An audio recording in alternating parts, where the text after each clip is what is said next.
Hi guys! So for today's video, magluluto kita ng sura. Naman sura iyan na kuan.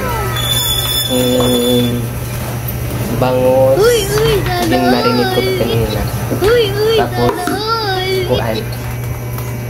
Karubasa. Binugasan ko na tiyo. Tapos nakagtiros na lahat yung lamas. Ganyan na. Kung anong tanah, bibisa. Let's go. Hay mga kapote, kaya na nga adlo magluluto kitahin ginisa nga karubasa nga hindaing nga bangos pero dirang mami nga saragwakon. Ngan syempre share ko laha iyo ako ngayon di daan nagmarinitan bangos kay syempre warehera makapalit ito nakamarinit daan. By the way guys, ang aton unahong pagluto is karubasa kay syempre usalan aton karahasang karubasa anin aton kay para dirgitan niyang kuri ang paghugas para pagluto naton it bangos. Ngan syempre gintimplahan ko na luwat adto habang ginulat naton na maluto makaunlaan ni kitang saging nga di ba dirang mami nga saragwakon. Maupay talaga ini nga saging kay haglabat hubag keme chares. Basta katapos na akong kumaon didan usa nga saging kay ginhibol ako nagkuha ni ako yung tubig kay para makainom ako. Ngan katapos kot nga daw uminom gimbalik ko na akong sunod kay para pagtilawan ko na kay syempre kanina ako naman gintimplahan di ba.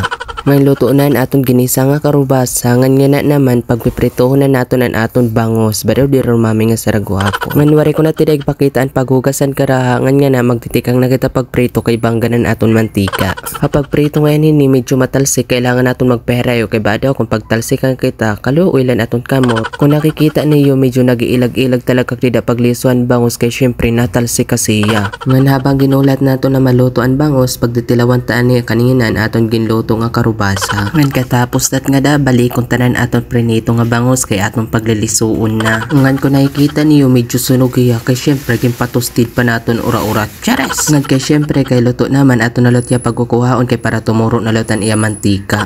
Basta gisunad ko nalot itidan usa kay para maluto na ngan tubtub dilan din nga video da mga salamat. Bye bye.